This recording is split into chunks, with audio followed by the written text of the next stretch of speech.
목요일의 코너입니다. 한 주간의 여론조사 결과 그 뚜껑을 열어보는 시간 이택수의 여론. 오늘도 리얼미터 이택수 대표 나오셨어요. 어서 오십시오. 네, 안녕하세요. 힘드시죠? 네.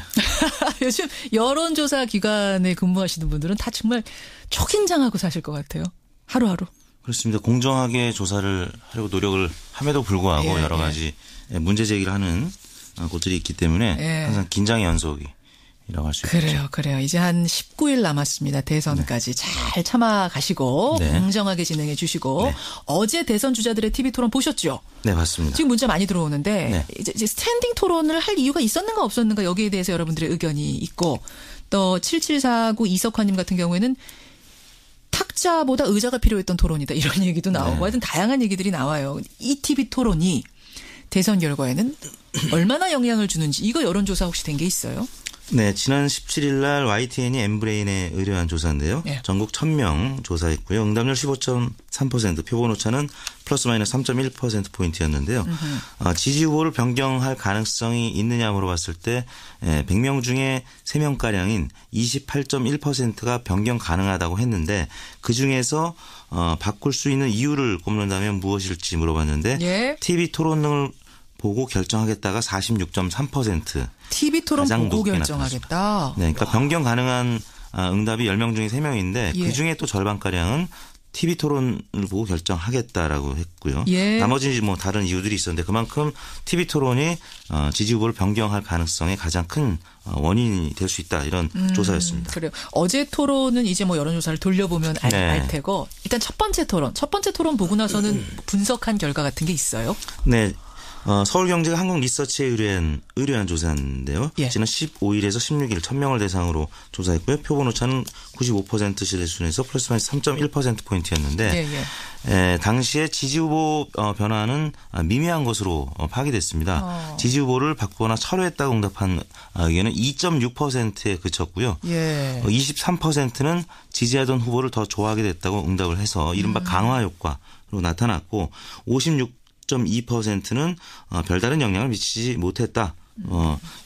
10명 중에 5명 이상이 그렇게 응답을 했죠. 재밌네요. 그리고 바꿨다는 사람은 2.6이고 그냥 원래 내가 A 후보를 지지했는데 보고 나니까 더 지지하게 된다라는 사람이 많아요. 네네. 그리고 15%는 아직은 지지 후보를 바꾸거나 철회할 생각은 없다라고 했는데 아직의 방점이 있기 때문에 대략 15%는 지지 후보를 변경할 가능성이 있다. 앞서 소개한 조사와 비슷한 맥락으로 나타났습니다. 어제 시청률 제가 또 말씀드리지만 굉장히 높았습니다. 아까 24.6이었습니까? 26.4였습니까? 그리고 이제 다시 보기도 많이들 보죠. 그리고 인터넷으로 혹은 유튜브로 본 사람들까지는 시청률에 반영이 안 될 수 있기 때문에 10명 중에 3, 4명까지는 봤다고 해야 되겠죠. 26.4였습니다. 어제 10시부터 12시까지 생방송이었는데 이렇게들 많이 보셨어요. 분명히 영향을 미칠 것 같아요. 이거 다음 주에 한번 조사 우리 해보도록 하죠. 자, 이번 주 대선 후보 지지율 어떤 변화가 있는지 추이 한번 살펴보겠습니다. 어떻게 나왔나요? 네, 저희가 CBS의 의뢰로 전화 면접과 자동응답 방식. 전화 면접 55%, 자동응답 45% 혼용이었고요. 무선 90%, 유선 10%, 표본 오차는 95% 신뢰 수준에 플러스 마이너스 3.1%포인트였고요. 응답률은 15.3%였습니다. 이틀 전에 조사해서 어제 발표한 내용인데요. 그 지난주에 이택수 대표가 저한테 그러셨잖아요. 무선, 유선 비율을 잘 봐라. 이게 굉장히 중요하다. 근데 우리 리얼미터 같은 경우에는 무선 90을 하셨네요. 여기엔 어떤 의미가 담겨 있습니까? 무선 90? 최근 들어서 유선전화 사용률이 급격히 줄어서 대략 20% 안팎으로 전망을 하는데요. 그렇기 때문에 유선전화 비율을 너무 많이 반영을 하면 보수적 응답이 잡힐 수 있기 때문에 그리고 또 지난 총선 때 그런 학습 효과가 있었기 때문에 대략 80% 이상 90%까지 반영하는 여론조사가 현실을 더 반영할 수 있지 않겠느냐라는 추론을 하는 것이고요. 그렇군요. 총선 때 그러면 그 총선 여론조사 쭉 놓고 나중에 결과 나온 거 놓고 비교를 해보니까 무선을 많이 쓴 것일수록 더 좀 그렇습니다. 맞았더라. 저희가 이제 지난 총선 때 지역구 조사에서는 특히 무선을 사용하지 못했기 때문에 여당 과대 예측에 근본 원인이 됐었고요.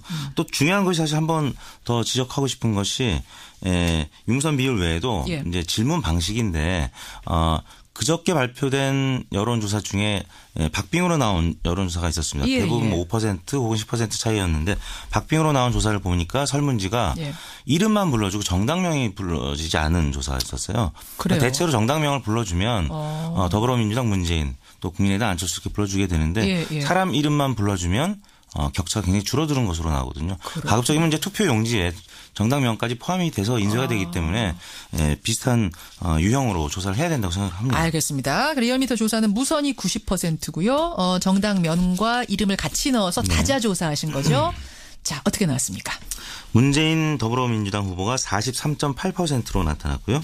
국민의당 안철수 후보가 32.3%, 자유한국당 홍준표 후보가 10.2%, 예. 심상정 정의당 후보가 4.2%, 바른정당 유승민 후보가 3.2%로 나타났습니다. 문재인 43.8, 안철수 32.3, 홍준표 10.2, 심상정 4.2, 유승민 3.2. 요 지난주하고 비교하면 어떻게 흐름이 달라졌나요? 문재인 후보는 소폭 상승했고 안철수 후보가 중폭 정도 하락한 것 같습니다. 지난주에 어떻게 나왔었죠? 안철수 후보가? 지난주 저희가 이제 지방신문 7개사와 조사한 비슷한 형태의 조사에서는 문재인 42.6, 안철수 37.2였는데 안철수 후보가 한 5%포인트가량 빠졌고요. 문재인 후보는 1.2%포인트 올랐는데. 문 후보는 거의 그 비슷한데 안 후보가 좀 떨어졌어요. 그 요 표가 어디로 갔습니까? 홍준표 후보가 소폭 올라서 모처럼 두 자릿수로 10%포인트 이상 나타났고요. 그러네요. 그다음에 심상정 유승민 후보도 TV 토론을 하면서 크진 않지만 1, 2%포인트가량 지지율이 오른 것으로 나타났습니다. 결국 첫 번째 TV 토론 후에 출렁임이 좀 있는 거군요.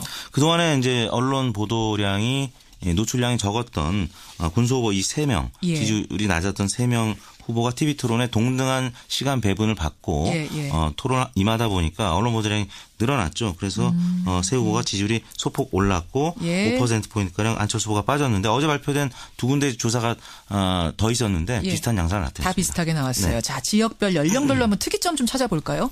문재인 후보는 수도권, PK, 호남 그리고 연령대별로는 40대 이하 그리고 진보층과 중도층에서 우세했고요. 안철수 후보는 대구 경북에서는 여전히 우세를 나타내는데 다른 지역은 대부분 열세를 기록했고요. 연령대별로는 50대 이상과 60대 이상이 안철수 후보에게 여전히 지지를 많이 보내고 있습니다. 그다음에 보수층에서는 여전히 안철수 후보가 우세한데 눈에 띄는 것이 이제 60대와 보수층 이 계층에서 안철수 후보의 지지율이 조금 빠지고 홍준표 후보의 지지율이 오르기 시작했다는 것입니다. 홍 후보가 TV 토론하면서 계속 이제 안보 강조하고 뭐 이런 것들이 좀 통하고 있는 게 아니냐. 네. 그리고 이제 4.12 재보궐선거에서 자유한국당 지지율이 사실 굉장히 뭐 저조한 가운데서도 23개 공천 지역 중에서 12곳이 한국당 후보가 당선되다 보니까 이런 선거 영향도 좀 있었던 것 같습니다. 그래요.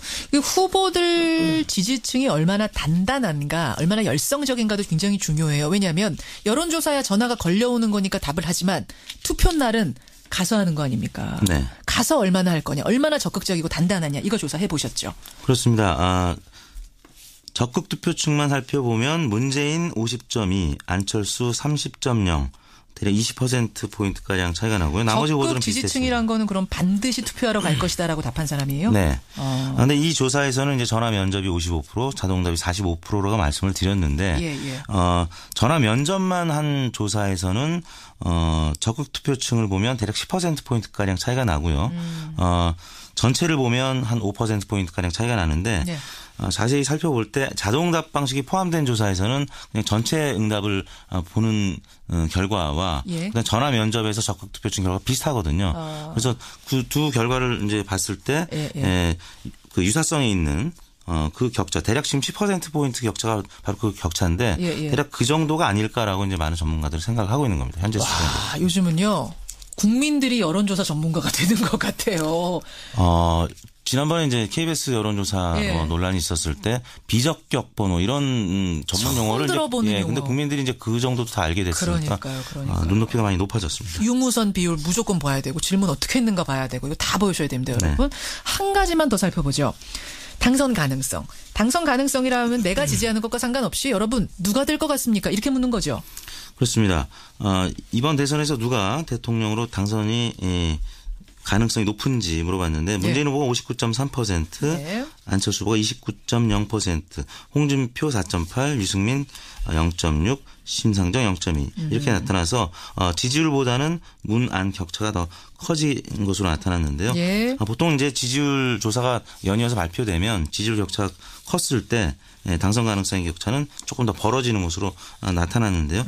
이 경향성은 한 뭐 보름 전이나 지금이나 큰 변화는 없는 것으로 나타나고 있습니다. 한 가지만 더 보죠. 네.